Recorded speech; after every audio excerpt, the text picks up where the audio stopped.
Hello friends, previous video में हम लोग देख रहे थे कि कैसे अगर ट्रांजैक्शंस कंकरेंटली रन हो तो लॉस्ट अपडेट का प्रॉब्लम एंड कैसे डर्टी रीड का प्रॉब्लम क्रिएट हो सकता है। तो दोस्तों इस वीडियो में हम लोग कुछ और रिमेनिंग प्रॉब्लम्स देखेंगे जो एसोसिएटेड है कंकरेंट एग्जीक्यूशन ऑफ ट्रांजैक्शन के साथ, जिसमें दोस्तों हम देखने वाले हैं unrepeatable read, phantom tuple and incorrect summary problem. So आइए सबसे पहला प्रॉब्लम दोस्तों हम लोग यहाँ पर देखते हैं जिसका नाम है अनरिपीटेबल रीड। तो नाम से पता चल रहा है दोस्तों यहाँ पर एक्चुअली में होता क्या है कि हमारे पास दो ट्रांजैक्शन होते हैं। एक ट्रांजैक्शन क्या करता है, दो रीड ऑपरेशन एक के बाद एक करता है, मतलब पहले रीड करेगा फिर से रीड करेगा, बीच में कोई राइट नहीं होगा। और दूसरा ट्रांजैक्शन दोस्तों बीच में उसी वेरिएबल को या उसी आप कह लीजिए डेटाबेस के एंट्री को अपडेट करते रहता है जो दूसरा ट्रांजैक्शन रीड कर रहा है। मतलब आपको एग्जांपल के जरिए मैं आपको बताता हूं यहाँ पर। दोस्तों यहाँ पर अनरिपीटेबल जो रीड है ये दोस्तों होता है रीड राइट रीड कॉन्फ्लिक्ट की वजह से। जब आप इसे देखिएगा, जो आपको मैं एग्जांपल दिखाने वाला हूँ यहाँ पर, डेफिनेशन बाद में आता हूँ। तो दोस्तों यहाँ पर ट्रांजैक्शन T1 है जो ए की वैल्यू को रीड कर रहा है। मान लीजिए कि ए का जो वैल्यू है इनिशियली है 100, ओके।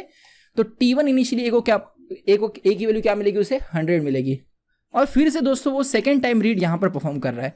मतलब एक ही ट्रांजैक्शन दो रीड ऑपरेशन एक के बाद एक करता है। लेकिन दोस्तों दो रीड के बीच में क्या होता है, कोई दूसरा जो ट्रांजैक्शन है वो ए की वैल्यू को अपडेट कर देता है।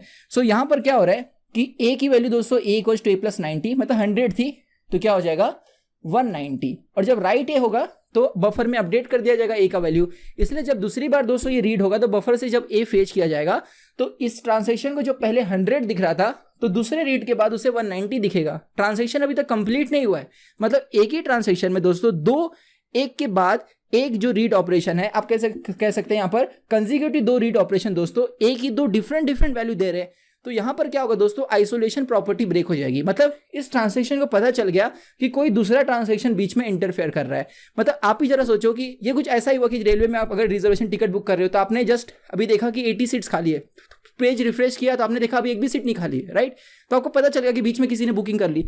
तो कहीं ना कहीं जो आइसोलेशन प्रॉपर्टी है कि एक ट्रांजैक्शन दूसरे को इंटरफेयर ना करे, मतलब कहीं ना कहीं एक ट्रांजैक्शन दूसरे से बिल्कुल ही अनअवेयर हो, वो कहीं ना कहीं आपको यहाँ पर देखने को मिल रहा है कि ब्रेक हो रहा है, राइट। तो ये दोस्तों एक प्रॉब्लम क्रिएट हो रहा है। कैसे दूर किया जाएगा इसे हम लोग आगे देखेंगे कि सीरियलाइजेबिलिटी का जो कंसेप्ट है उसके जरिए हम लोग कैसे ऐसे ट्रांजैक्शंस को अलाउ नहीं करते। सो दोस्तों आगे हम लोग बढ़ते हैं, अगला प्रॉब्लम देखते हैं। तो यहाँ पर देखिए क्या लिखा गया है इस प्रॉब्लम के बारे में कि write operation by another transaction between two consecutive reads of a same transaction. मतलब एक ही ट्रांजैक्शन के दो कंसेक्यूटिव रीड के बीच में अगर कोई दूसरा ट्रांजैक्शन उसी वेरिएबल को राइट कर दे रहा है जो वेरिएबल ये ट्रांजैक्शन दो बार रीड कर रहा है। Is that clear? सो आते दोस्तों अगले प्रॉब्लम पे जिसका नाम है फैंटम रीड प्रॉब्लम। ये कॉन्फ्लिक्ट भी देख लीजिएगा कि रीड के बाद राइट, राइट के बाद रीड। तो this is read write conflict and this is right read conflict. तो कौन सा कॉन्फ्लिक्ट है दोस्तों, रीड राइट रीड। ऐसे देखो रीड राइट रीड कॉन्फ्लिक्ट दोस्तों प्रेजेंट है अनरिपीटेबल रीड, यहाँ पर अनरिपीटेबल रीड में, ठीक है। तो ये आपको डायरेक्टली एमसीक्यू पूछ सकते हैं कि इस तरह के प्रॉब्लम में कौन सा कॉन्फ्लिक्ट होता है, okay. So let's see next problem जिसका नाम है फैंटम टपल। तो दोस्तों फैंटम टपल एक्चुअली में क्या प्रॉब्लम है, यहाँ पर जैसे आप देख रहे थे कि एक पर्टिकुलर डेटाबेस की एंट्री को अपडेट किया जा रहा था प्रीवियस केस में। ये प्रॉब्लम में क्या होता है कि पूरा का पूरा जो टपल होता है, पूरा का पूरा एक जो रिकॉर्ड होता है उसे वहां पर दोस्तों वो ऐड हो जाता है। मतलब क्या होने वाला है यहाँ पर देखिएगा कि सपोज एक डेटाबेस है स्टूडेंट का, तो स्टूडेंट टेबल में दोस्तों स्टूडेंट का नेम है, उसका रोल नंबर है, ठीक है, देन उसका डिवीजन है, कौन से डिवीजन में वो है पढ़ रहा है, ठीक है, और भी उस जो भी रिलेटेड डेटा है वो है। तो अगर हम लोग ये टेबल को देखें तो दोस्तों इसके अंदर सपोज अभी फिलहाल 50 एंट्रीज हैं, मतलब 50 स्टूडेंट्स का रिकॉर्ड है, ओके। सो अब मैं आपको जो दिखाने जा रहा हूं ये देखिएगा यहां पर, जस्ट वेट। सो यहां पर दोस्तों देखो क्या हो रहा है कि T1 जो है ये वो जो भी टेबल का नाम है, जैसे मैंने अभी स्टूडेंट रिकॉर्ड बताया आपको, उसका नाम सपोज टैब 1 है, ओके। तो सिलेक्ट स्टार फ्रॉम टैब 1 का मतलब होता है कि पूरा का पूरा जो टेबल है वो डिस्प्ले करना है। एसक्यूएल क्वेरी है दोस्तों, सिलेक्ट स्टार मतलब पूरा का पूरा टेबल डिस्प्ले होगा। Is that clear? तो बीच में क्या होता है, यहां पर T2 जो है वो इंसर्ट करता है, insert into tab 1 particular values. मतलब एक पर्टिकुलर जो रिकॉर्ड है दोस्तों वो एक से ज्यादा रिकॉर्ड भी एंटर कर सकता है, कौन, T2, ठीक है। तो क्या हो रहा है, ये इनिशियली देखिएगा कि वो टेबल में 50 स्टूडेंट्स की एंट्री थी। अब मान लो इसने बीच में एक और स्टूडेंट की एंट्री मार दी, ठीक है। तो अब जब दोबारा से दोस्तों यहां पर जो हमारा T1 है वो फिर से ये सेम क्वेरी को यहाँ पर एग्जीक्यूट कराएगा, फायर करेगा सेम क्वेरी कि सिलेक्ट स्टार्ट फ्रॉम टेब 1। तो दोस्तों टैब 1 से वही टेबल जब वापस से डिस्प्ले होगा तो उसमें 51 रोज रहेंगे, मतलब 51 स्टूडेंट की एंट्री होगी। इससे क्या होगा, फिर से वही आइसोलेशन वाली प्रॉपर्टी कि इसे पता चल जाएगा कि बीच में किसी ना किसी दूसरे ट्रांजैक्शन ने डेटाबेस टेबल को क्या किया है, अपडेट किया है। तो इसका नाम दोस्तों क्या है, फैंटम टपल। ये प्रॉब्लम का नाम फैंटम किसे कहा जा रहा है दोस्तों, ये जो बीच में टपल ऐड हो रहा है ना, जो जिससे ये बिल्कुल ही अनअवेयर है।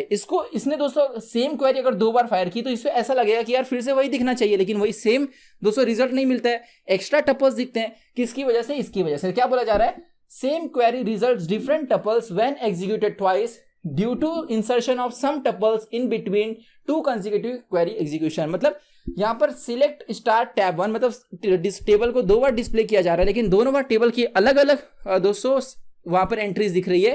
क्यों, क्योंकि बीच में कुछ और इंसर्शन परफॉर्म किए गए किसी और ट्रांजैक्शन की वजह से। तो इसे हम लोग क्या कहते हैं दोस्तों, ये जो बीच में एक्स्ट्रा टपल्स आए इन्हीं का नाम है Phantom tuples. Is that clear? तो आई होप आपको अच्छे समझाए प्रॉब्लम क्या है। सो दोस्तों आगे बढ़ते हैं, नेक्स्ट है इनकरेक्ट समरी प्रॉब्लम।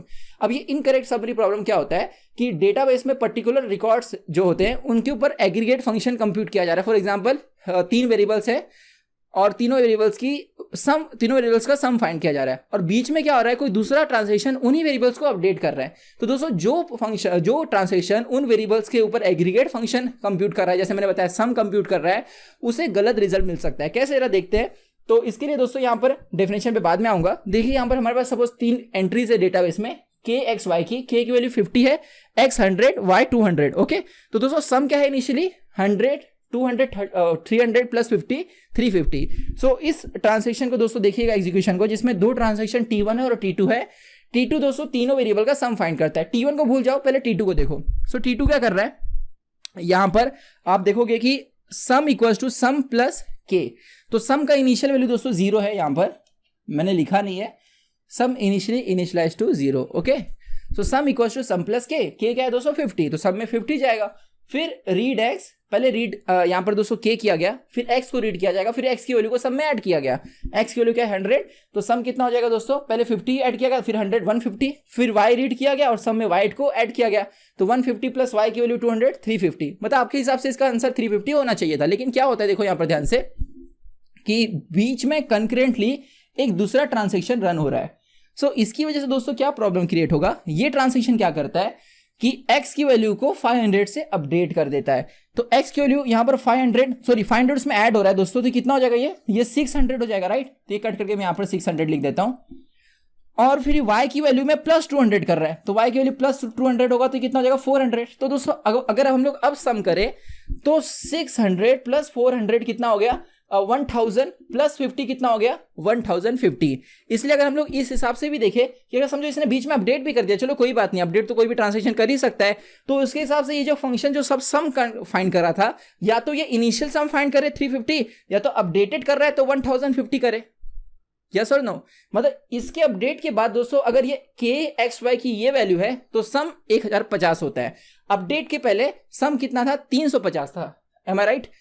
तो दोनों में से दोस्तों कोई भी आंसर चलेगा। अगर समझो ये T2 पूरी तरह से पहले एग्जीक्यूट होता था तो आंसर 350 आता था, अगर T1 के बाद एग्जीक्यूट होता तो आंसर 1050 आता था। लेकिन दोनों कंकरेंटली रन होने की वजह से क्या होंगे, गलत रिजल्ट मिलेगा दोस्तों। यहाँ पे गलत रिजल्ट क्या है जरा देखिएगा, जैसा कि मैंने आपको अभी बताया, तो मैं एग्जीक्यूशन जरा यहाँ पे आपको दिखा दूं कि सबसे पहले यहाँ पर sum equals to sum plus k किया गया। तो सम की वैल्यू दोस्तों कितनी हो गई, सम इनिशियली 0 था, प्लस k करोगे, k कितना 50, तो सम की वैल्यू हो गई 50। Is that clear?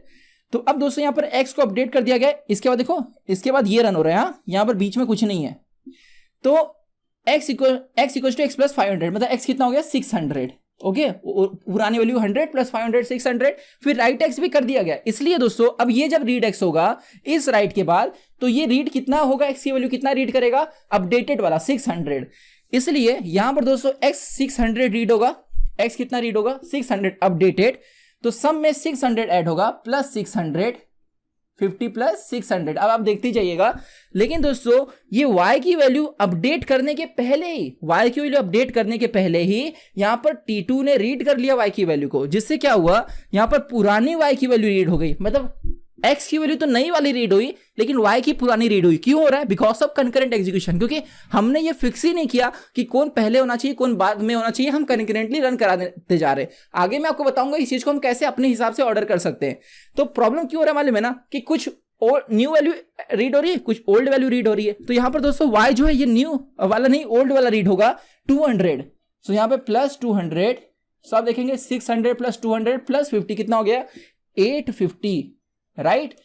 जो पूरी तरह से गलत है, ना तो ये अपडेटेड वाला सम है ना तो पुराना वाला सम है। क्योंकि आपको दोस्तों मैंने बताया कि जो बिफोर T1 मतलब T1 अगर ना हो तो उसके पहले सम कितना था 350, और T1 के अपडेट करने के बाद सम है 1050। ना तो ये दोस्तों हमें 1050 दे रहा है, ना ये हमें दे रहा है 350, ये हमें दे रहा है 850, जो थोड़ा सा अपडेटेड x है और पुराना y है, जो बिल्कुल गलत है, राइट। तो मतलब ये सही समरी करेक्ट नहीं कैलकुलेट कर रहा है। क्यों? Because of parallel execution. तो दोस्तों ये जो भी हमने प्रॉब्लम्स देखे इन्हें हम कैसे दूर कर सकते हैं, ये दोस्तों आने वाले वीडियोस का टॉपिक होगा। सो आइए नेक्स्ट वीडियो में दोस्तों हम इसी कंसेप्ट को आगे बढ़ाते हैं और सबसे पहले समझते हैं कि शेड्यूल का क्या कंसेप्ट होता है। फिर दोस्तों हम लोग आगे देखेंगे कि कैसे हम शेड्यूल के कंसेप्ट के बाद वेरियस शेड्यूल को क्लासिफिकेशन वेरियस देखेंगे शेड्यूल का, और फिर हम देखेंगे ये सारे जो प्रॉब्लम्स हमने डिस्कस किए इन्हें कैसे दूर किया जाता है। तो मिलते हैं नेक्स्ट वीडियो में दोस्तों, बहुत बहुत धन्यवाद।